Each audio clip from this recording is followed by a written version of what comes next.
नमस्कार। इलेक्ट्रोहोम्योपैथी के इस विशेष एपिसोड में मैं बस्ती से आपका प्यारा दोस्त डॉक्टर श्रीवास्तव सवाल आपके जवाब हमारे लेकर के हाजिर हूँ।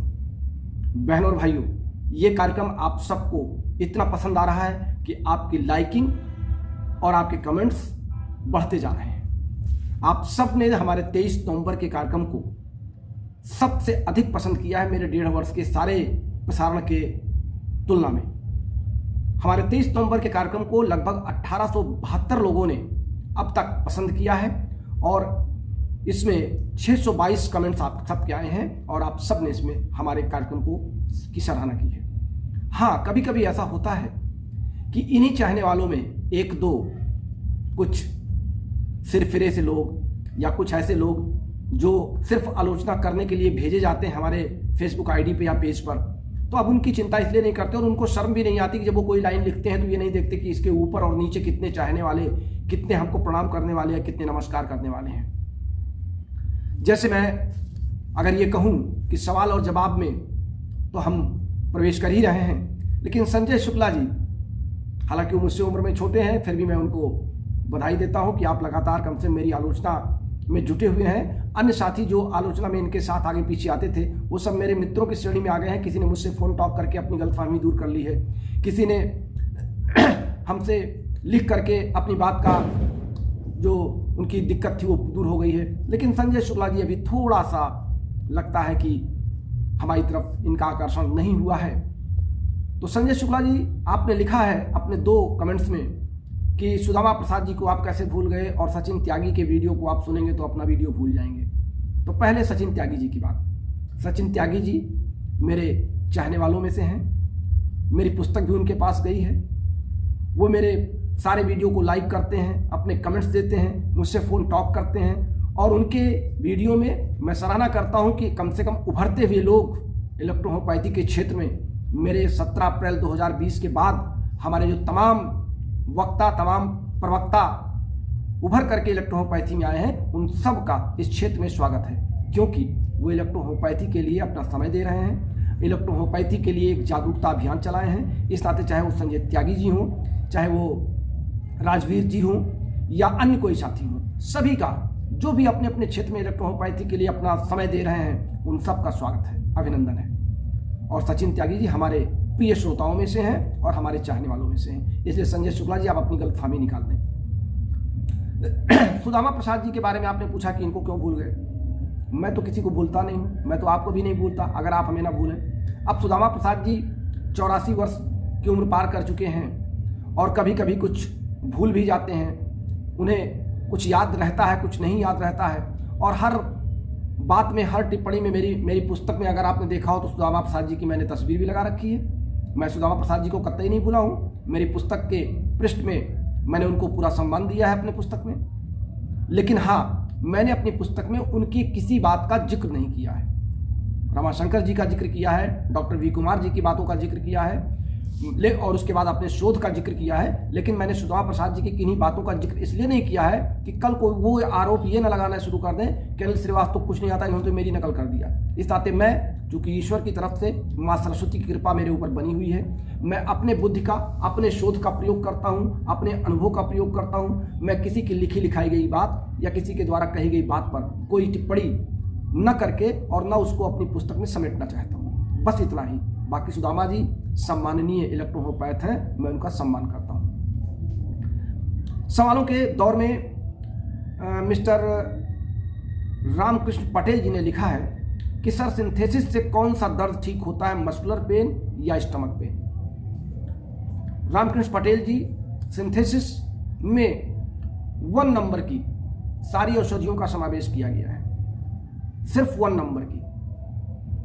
तो 1 नंबर की औषधियों का समावेश अगर किया गया है तो ये स्टमक पेन यानी कंप्लीट एलिमेंट्री कैनाल पर ये कंप्लीट अपना प्रभाव दिखाती है सिंथेसिस। इस नाते हम इसको मस्कुलर पेन में सिंथेसिस का प्रयोग हमारे अनुभव में नहीं आया है। मेरे अनुभव में आया है कि अगर सिंथेसिस का देना जरूरी है, उसमें सभी S1, C1, N1, F1, P1 सभी का समावेश किया गया है, तो ये स्टमक पेन में ज़्यादा कारगर साबित होती है। नरेंद्र पाठक जी कहते हैं सर गिल्टी की दवा बताइए। नरेंद्र पाठक जी, गिल्टी कई प्रकार की होती है और गिल्टी जहाँ भी होती है वहाँ पे जो हमारे नर्वस सिस्टम की जो नोड होती है या लिम्फेटिक चैनल की जो नोड होती है, जहाँ पे लिम्फ नोड होते हैं वो हार्ड स्ट्रक्चर में कन्वर्ट हो जाते हैं, तो वहाँ पे हमको उनको छुड़ाने के लिए C2 और C4 दोनों का प्रयोग करना पड़ता है। शेष जहाँ पर हम गिल्टी के गलाने के लिए हम S5 C7 का प्रयोग भी करते हैं, BE का प्रयोग भी करते हैं, लेकिन अब गिल्टी पर कोई सटीक कार्यक्रम मैं आपके लिए बना दूंगा और आप उस पर पूरी चर्चा सुन लीजिएगा, क्योंकि यहाँ पर सवाल जवाब में इतना लंबा ब्यौरा देना संभव नहीं हो रहा है।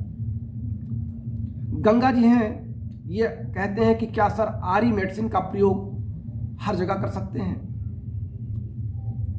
गंगा प्रसाद जी, आरी मेडिसिन का प्रयोग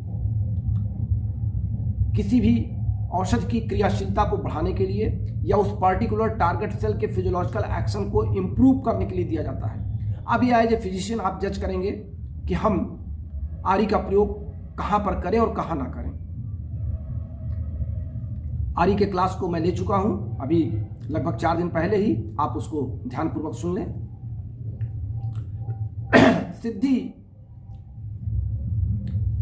प्रदेश जी हैं, इन्होंने लिखा है कि सीए ट्रीटमेंट पर चर्चा कर लें। अब सीए ट्रीटमेंट से आपका संदर्भ क्या है? कैंसर आप कहना चाहते हैं या साइटिक पेन आप कहना चाहते हैं? आपने क्लियर नहीं किया, आपने लिखा सीए ट्रीटमेंट पर चर्चा कर लें, कृपया आप इसको स्पष्ट करें, क्योंकि इलेक्ट्रोहोम्योपैथी में रोग के नामों से कोई दवा नहीं है। मैंने बार बार अपने सभी साथियों से आग्रह किया है कि इलेक्ट्रोहोम्योपैथी में किसी रोग से संबंधित अंग्रेजी रोग जो नाम प्रचलित हैं मॉडर्न मेडिसिन में, आप उन नामों की चर्चा जब करते हैं तो इलेक्ट्रोहोम्योपैथी की दवा नहीं निकल पाती है। जब आप रोगी के कंप्लेंट को एक्सप्लेन करते हैं कि रोगी को क्या क्या परेशानियां हो रही हैं, तब उन परेशानियों से इलेक्ट्रोहोम्योपैथी की 38 दवाओं में से दवाएं सेलेक्ट होकर बाहर आती हैं। इसलिए मैं बार बार आप सभी से अनुरोध करता हूं कि आप किसी पर्टिकुलर नेम पर मत जाइए, आप रोगी के कष्ट को बयां कर दीजिए कि रोगी में इतने प्रकार के कष्ट बता रहा है रोगी, अब बताइए इस पर हम कौन सी दवाएं सेलेक्ट करें, तो शायद डॉक्टर अनिल श्रीवास्तव का अनुभव आपके काम आए। लेकिन जब आप रोग पर पूछते हैं तो फिर मुझे लगता है कि आप इलेक्ट्रोहोम्योपैथी में अभी रमे नहीं हैं, आप किसी दूसरी चिकित्सा पद्धति के सहारे इलेक्ट्रोहोम्योपैथी के नाम पे सिर्फ जीना जानते हैं। मिस्टर संजीव कुशवाहा जी हैं, इन्होंने पूछा है कि सर क्या होम्योपैथी के मदर टिंचर से ही इलेक्ट्रोहोम्योपैथी की सीटी दवाइयां बनाई जाती हैं? अब ये सीटी दवाइयां जो बनाई जाती हैं या जो लोग सीटी लिखते हैं, ये तो वही बता सकते हैं कि इलेक्ट्रोहोम्योपैथी की सीटी औषधियां क्या होम्योपैथिक मदर टिंचर से ही बनती हैं। मैं इस पर अपनी कोई टिप्पणी नहीं करना चाहता, और इसलिए नहीं करना चाहता कि ये दोनों पद्धतियों के लिए एक शर्मसार बात होगी कि हम किसी दूसरी चिकित्सा पद्धति के कंपैरिजन में अपनी इलेक्ट्रोहोम्योपैथी की तुलना करें। और सीटी का जहां तक सवाल है, मैं सीटी के बारे में कोई व्याख्या या कोई कमेंट नहीं करना चाहता। मैं इतना ही जानता हूं कि इलेक्ट्रोहोम्योपैथी की दवाइयां डिकम्पोज करके सूर्य के सामान्य तापक्रम पर 11 बजे के ताप तक शीशे के जार में ढक करके सड़ाकर गलाकर यानी डिकम्पोज करके ट्रांसपेरेंट टास्टलेस हार्मलेस बनाई जाती हैं। और D1 D2 रोगी के प्रयोग के लिए नहीं होता है क्योंकि वो बहुत कंसंट्रेट होता है, गाढ़ा होता है, और D3 से हम रोगियों की सेवा करने के लिए आगे बढ़ते हैं। मिस्टर अब्दुल मुताबिल ने कहा है कि पैरालिसिस पर चर्चा कर लें। पैरालिसिस पर मैं चर्चा कर चुका हूं, आप कृपया वीडियो को सर्च करें। पैरालिसिस अटैक पर मैंने पूरा का पूरा एक वीडियो बनाया था और मेरा एक इंटरव्यू भी है एक चैनल पर, आप कृपया सर्च कर लें। आप D5 चैनल पंजाब का देख लें या सुमित आजाद को चेक कर लें या बिगनर स्टोरी चैनल को चेक कर लें और DD चैनल को भी आप चेक कर लें। हमने चारों में से लगभग 2 चैनल पर पैरालिसिस पर चर्चा की है, और कल रात भी मैं थर्ड वेव पर अपनी व्याख्या करूंगा, जो थर्ड वेव की लहर आने की संभावनाएं बढ़ रही हैं पूरे देश में और जिस पर पूरा विश्व चिंतित हो रहा है। हम उस पर इम्यूनिटी पावर के संदर्भ में चर्चा करेंगे। कृपया कल रात आप सब हमारा लाइव प्रसारण सुनना ना भूलें। हालांकि एक टीवी चैनल हमारा इंटरव्यू भी इसी पर ले रहा है। मुरलीधर जी ने पूछा है कि डाइल्यूशन का चयन कैसे करते हैं। मुरलीधर जी, डाइल्यूशन बड़ा कठिन शब्द आपने दे दिया। इलेक्ट्रोहोम्योपैथी में डाइल्यूशन शब्द, डाइल्यूट करना माने होता है हल्का करना। हम जब किसी भी गाढ़े भाग में जल या अल्कोहल मिला देते हैं और वो गाढ़ा हो जाता है तो उसको हम डाइल्यूट कहते हैं, और उसको बनाने की जो प्रक्रिया है उसको हम डाइल्यूशन कहते हैं। यानी डाइल्यूट से डाइल्यूशन बना है।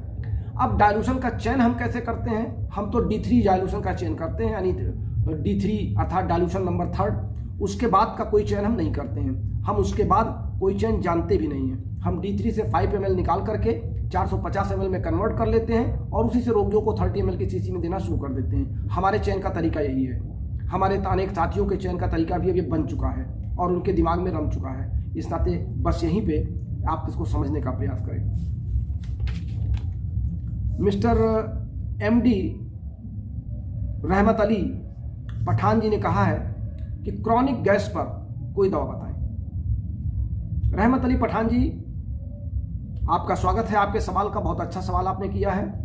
क्रॉनिक गैस, देखिए गैस तो आमतौर से आपके रेक्टम पार्ट में और बड़ी आंत में जो पड़ा हुआ अपशिष्ट पदार्थ है, जो अपचित पदार्थ है, उनमें से बनने वाली विशिष्ट प्रकार की गैसें हैं जिनको आपके मल द्वार से बाहर निकलना चाहिए, लेकिन किन्हीं कारणों से वहां पर अवरोध उत्पन्न होने के कारण पहले गैस हल्की होती तो ऊपर की ओर उठती है, और वो अगर ऊपर के ओर उसको रास्ता नहीं मिल रहा तो आपके ब्लड के कैपिलरीज में इंजर्ट हो जाती है, वहाँ से अवशोषित होती हुई आपके विभिन्न मस्कुलर टाइप में बढ़ती है, आपके टिश्यूज पे बढ़ती है, आपके पेट की तरफ बढ़ती है। और जब ये कभी कभी ये डकार के रूप में बाहर निकल जाती है, कभी कभी आपके गैस के रूप में भी मल द्वार से बाहर निकल जाती है।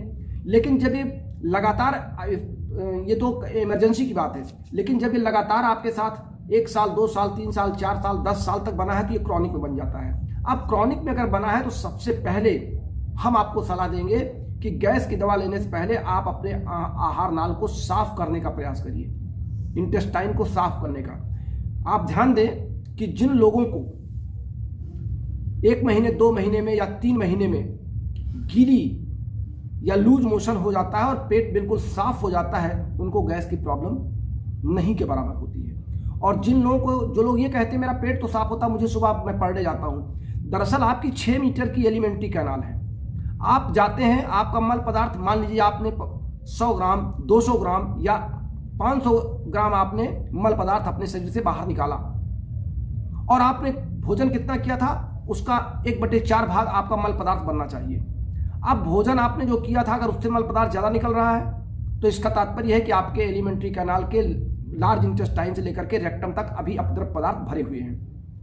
पेट का, आप कहते हैं हमारा पेट साफ हो रहा है, और इसके बाद आप उठते हैं तो आपका भारीपन बना रहता है, डकार आपको आ रही, गैस आपको बन रही, तो इससे सीधा सा संबंध होता है कि आपका एलिमेंट्री कैनाल अभी भी मल पदार्थों से भरा पड़ा है, वो खाली नहीं हुआ, उसमें पुराना भरा रहता है, आगे थोड़ा खिसक जाता है, पीछे का पूरा भरा है। तो कोशिश ये होना चाहिए कि महीने 2 महीने में एक बार लूज मोशन के प्रयास किए जाने चाहिए। आपको मोटे अनाज का चयन करना चाहिए, कुछ ऐसा भोज्य पदार्थ लेना चाहिए जिससे आपका पेट साफ होता रहे। और अगर लूज मोशन हो भी जाए, जैसा कि मैंने अभी परसों अपने बारे में आपसे व्याख्या की थी कि लूज मोशन होने में आपको घबराना नहीं है। लूज मोशन जब तक होगा, जब आपको वीकनेस नहीं आएगी तो लूज मोशन होने दीजिए, आपका एलिमेंट्री कैनाल साफ हो जाएगा तो आप गैस की प्रॉब्लम से बचेंगे। लेकिन अब आपने चूंकि गैस का मेडिसिन पूछा है तो हमारे यहाँ क्रॉनिक में हम C16 यानी C16 प्लस वर्टू, ये 2 दवाओं का चयन करते हैं, और भोजन के तुरंत बाद एस्टेन का प्रयोग करते हैं। अगर बहुत ज़्यादा आवश्यकता हुई तो L3 प्लस एस्टेन देते हैं। अमरनाथ शर्मा जी ने भी पूछा है कि आरी का प्रयोग क्या हम हर जगह कर सकते हैं, साथ ही इसका उत्तर मैं आपको दे चुका हूं। तो आज के सवाल आपके बहुत ज़्यादा नहीं थे, मैंने इन सवालों का चयन आपके फेसबुक और पेज से और यूट्यूब से किया था। आपके सवाल अच्छे थे। हमारा अगला क्लास डस्ट एंड स्मोक पर, हम अपने आप को कैसे बचाएं और अगर इससे संक्रमित हों तो हमारा इलाज इलेक्ट्रोहोम्योपैथिक दृष्टिकोण से क्या होगा, हम इस पर चर्चा करेंगे। लेकिन कल रात हमारा जो इंटरव्यू है वो इम्यूनिटी पावर को इंक्रीज कैसे किया जाए, हम इस पर चर्चा करेंगे। तो बस आज के लिए इतना ही, मिलते हैं फिर अपने अगले कार्यक्रम में अपने तमाम आपके सवाल और अपने जवाब के साथ। हमारे सवाल और जवाब लगातार जारी रहेंगे प्रत्येक रविवार को इसलिए आप इसमें सवाल पूछना ना भूलें और इस कार्यक्रम को सुनना ना भूलें। बहुत बहुत धन्यवाद। चलते चलाते हमारा मोबाइल नंबर और व्हाट्सएप नंबर नोट कीजिए 9793252355। आप सबका बहुत बहुत धन्यवाद।